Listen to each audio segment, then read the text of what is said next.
want to have your hand like you're holding a ball. Get a ball that's about the size of your palm of your hand, and imagine that this ball is pushing up into your hand.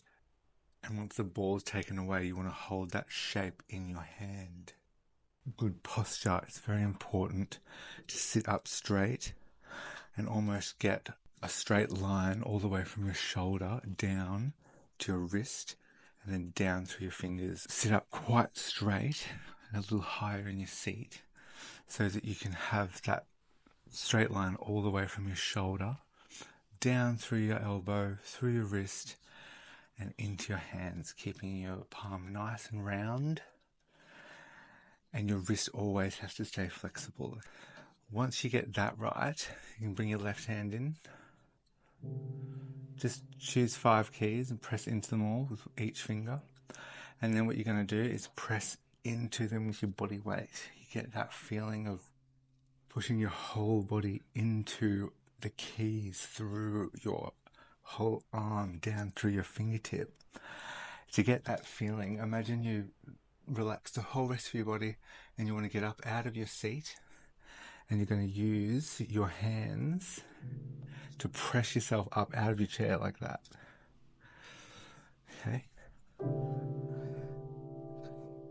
Get that feeling of pressing your whole body into the piano through your fingers and keeping your wrists relaxed. That is how you press in, okay? Once you get that feeling of pressing down into the piano, we're going to build finger independence. So this is going to develop the strength in the fingers. Pressing down with your whole body into the piano.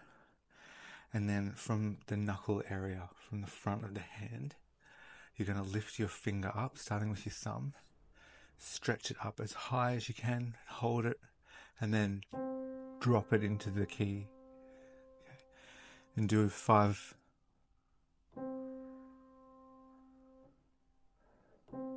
Okay, and then move on to the next finger. Lift it as high as you can. Try to keep your wrist relaxed. You want to be keeping your wrist relaxed when you do this. It's a bit hard, but the goal is to keep all the tension into your fingers, into your knuckles. Do 5 of each finger.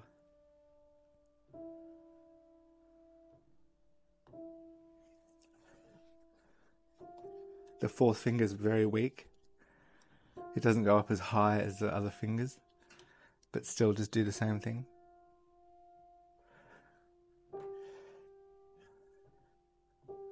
And then do the same with the left hand.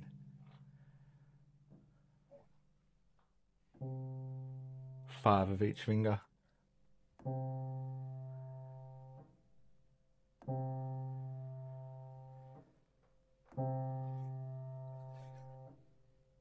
That's going to develop strength in your hand. When you're doing this slow, heavy exercise, you want to press the key all the way down the floor. So you're going to lift, you're going to press, and you're going to press. Imagine you're pushing through the piano all the way to the ground, all the way to the floor, all the way to the floor. You want to push with everything you've got into the piano. Especially when you're doing this slow and heavy practice, this is going to help you get the touch you need.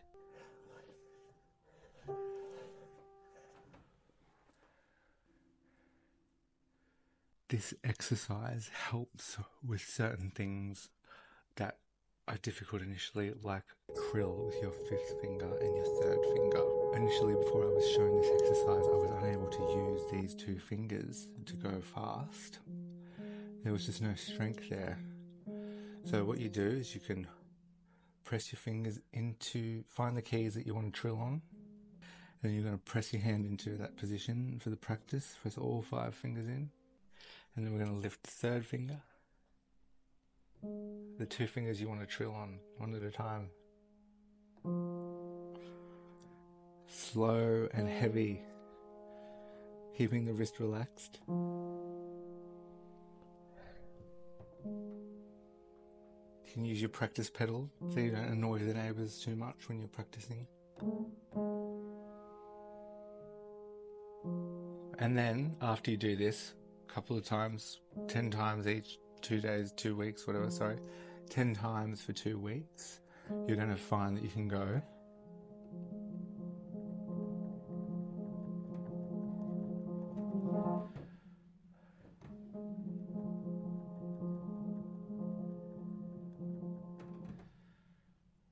Two is gravity, utilizing gravity. So once you've developed that strength in your hand, once you know how to get some strength in the hand and use your body weight, now we're going to incorporate gravity to save energy in the hand. So I'm going to show you the first note from this piece, which is an accented, loud C sharp.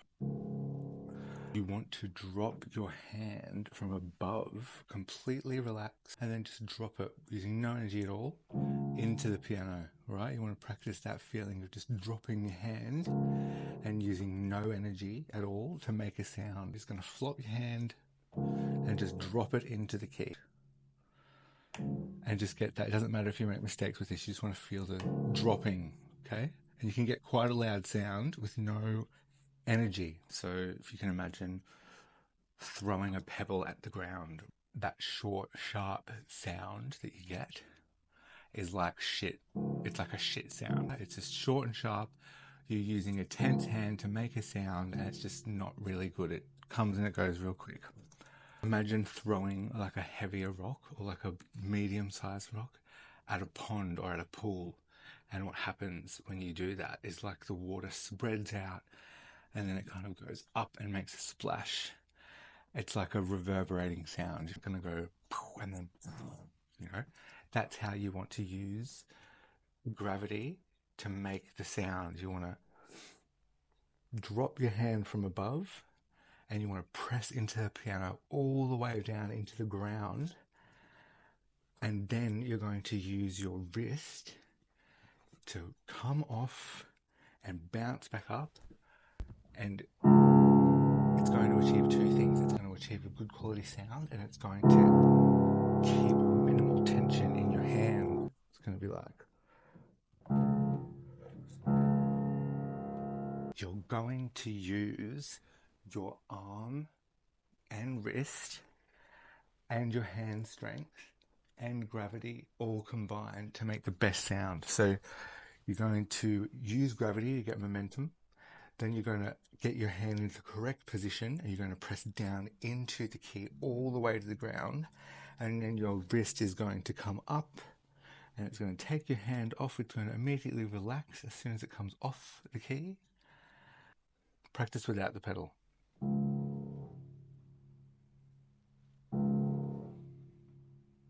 One of my favorite performances of this piece is by Zimmerman. When he hits this C sharp, he does it with his right and left hand. So you can use your third finger on each hand and do the same thing like I've shown. Press down all the way to the ground, come off. Immediately after that, you're going to shift to the next note. So we're going to combine that bouncing off with our shift to the next note, which is this, in this case, is D sharp and G in the right hand, and the B in treble with the left. So it's like,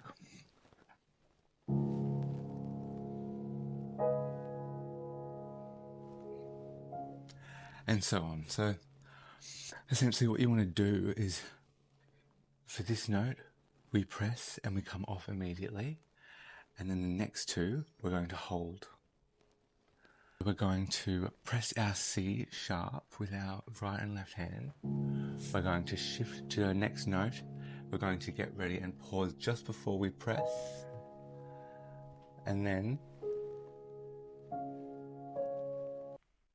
the connection from the brain to the head, the shoulder, the elbow, the wrist, the fingertip, all the way into the piano key, and then the sound that comes out. Connect that whole thing to get the best sound and to make sense of these epic pieces. It's a bit spiritual, the connection between the brain, and then there's even something further than that, like the non-physical, wherever you get your thoughts from. That is where the creation of the sound starts. It comes into your head, and it's going to flow all the way down through your shoulder, your elbow, your wrist, all the way down into your fingertip, and then it connects with the piano and it creates the sound that reverberates out of that energy that you've created. So that's something that you need to master. The connection all the way from your brain through to the sound.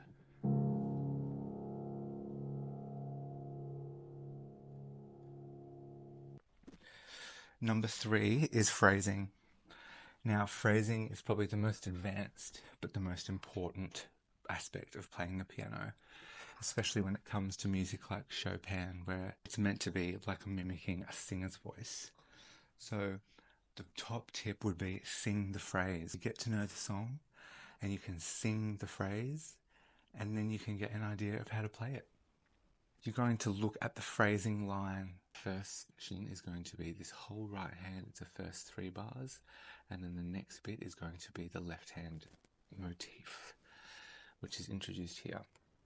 The first one is probably one of the hardest phrases I've ever learned, and it's because there's so much going on with the right hand. You've got 2 melodies, and the left hand, you've got something completely different. For the sake of learning phrasing, let's look at this line that goes along the top, and we're just going to do the top one, okay? Okay, and then we've got F, G, and then we're into the next bar.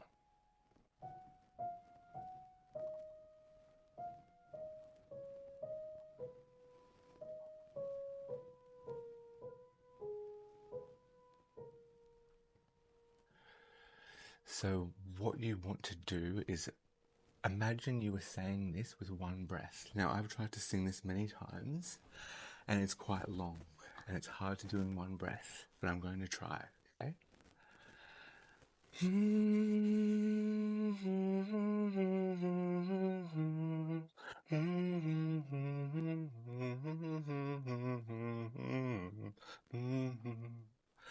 I took like 2 breaths. Anyway, the whole idea is that you want to try and play that like it's being sung, okay?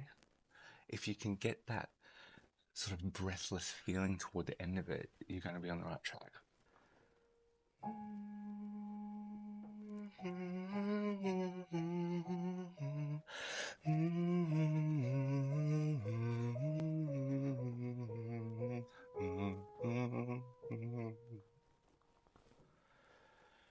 Play that with no breath in the hand, right?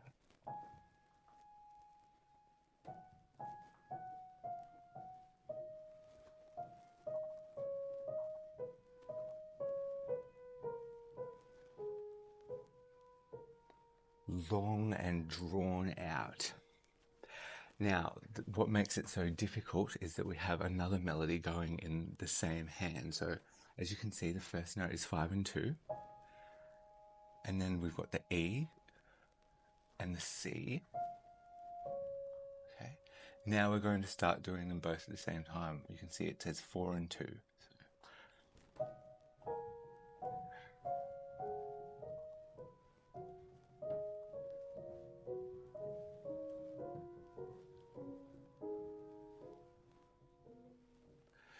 So you want to get that same drawn out feeling and try to make that second melody underneath a bit more quiet. I'm not going to go into this too much because this video will just be far too long, but the trick I want to teach you that I learned from Mazusa, from my teacher, is what you want to do is have the top melody really sticky and legato. So your top finger, your pinky, where it says 4, 5, 4, 3, 5, that's going to be sticky. The bottom melody, where it's your thumb and your index finger, you're going to lift off every time you push a key. So I'll try and show you.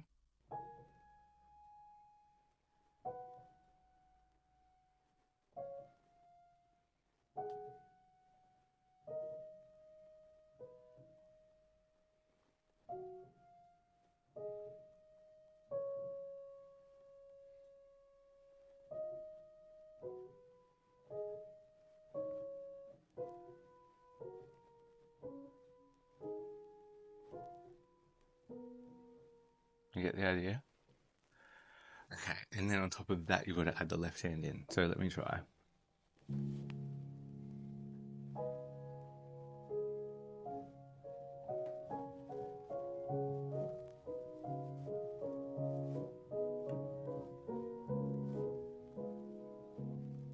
What you want to do with your left hand is go down at the start. I'm going to say this a million times in this video. I'm going to really drive this point home. You want to go down at the start of your phrase, and then you want to come off at the end and make it gentle. Okay?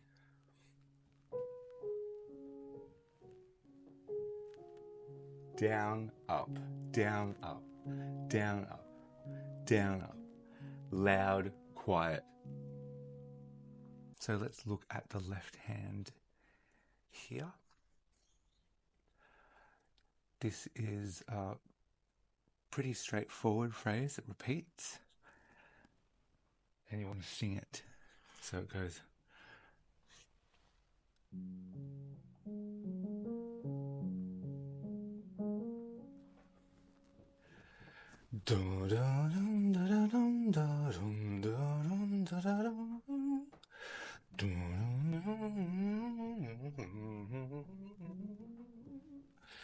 You've got to be quite a gifted singer to sing Chopin's phrases perfectly, I must say. But the idea is that you get the feeling of the breath into the piano.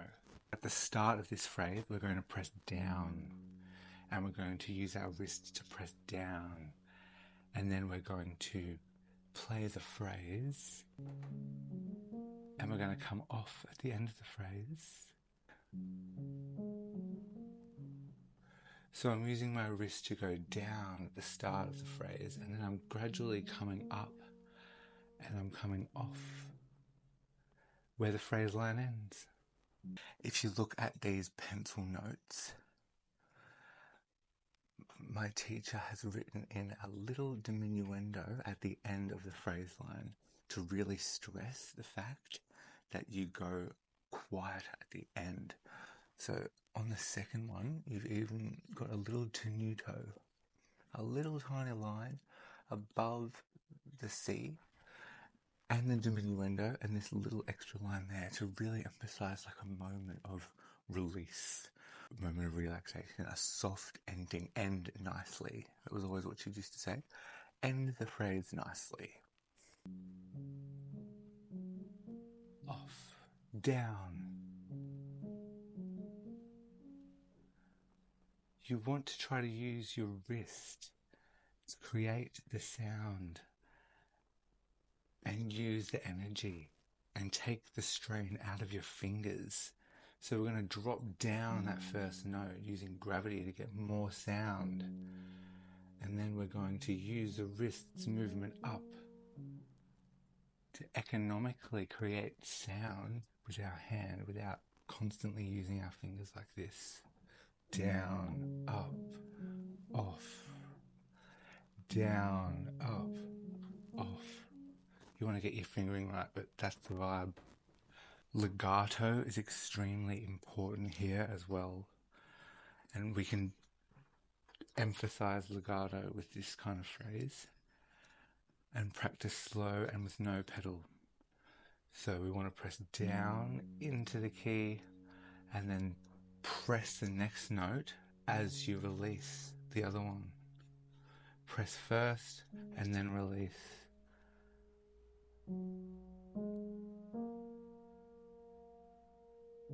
But do lift off at the end of a phrase, that's very important. So you want to let the hand breathe at the end of each phrasing line. So this was like the ultimate tip, and this is what makes you really play Chopin properly, is understanding the phrase, understanding the pressing down at the start of the phrase and coming off at the end. So my hand completely relaxes at the end of that phrase, and then I start the next one. You want to have this moment of completely relaxing the hand, taking it off the keyboard and having no tension in it, completely floppy, and then back to the next. That's letting the hand breathe.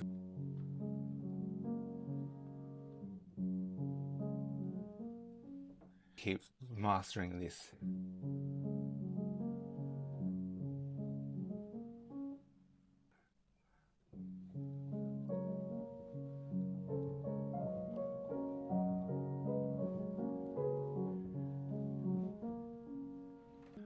My teacher would explain it like being sticky. Imagine the piano is like melted cheese or like sugar, and your finger sticks to it, like,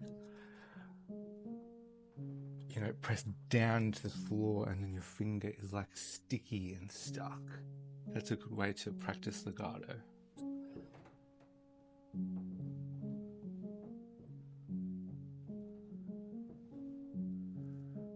You really want to try and use that gentle thumb. The thumb is the strongest finger. It's easy to make a really loud noise with the thumb, and that's basically what you don't want to do. Like all the time, you really want to have a gentle thumb that blends in with the rest of the fingers that make a different sound because they're different to the thumb. So to get a gentle thumb, what you want to do is just relax your hand, sit up straight, and then just make a sound with the thumb, but keep your thumb like floppy and weak, and just use your wrist to make the sound. And just keep your hand floppy and just see how you can even do it like this. Lift the thumb off, drop it, but keep it floppy, and just see how gentle you can go. You can make a gentle sound without ever using your thumb muscle. Like you just use your arm, gravity. Okay, I'm moving my wrist in circles. That's how you want to basically make a sound with your thumb. Like whenever you get the thumb at the end of a phrase, or like you want to drop and use the thumb at the start of a chord, you want to drop it like this, you know? That kind of vibe. Just drop it. Always just a really gentle thumb. And this muscle under here always remains soft and relaxed. Okay, and that's going to get you a really good thumb sound. That's a good one to practice. After you've done this and got your thumb really strong, then you basically just don't even use the muscle. You just want it to be like... But you need that strength to get the control in the hand. Yeah.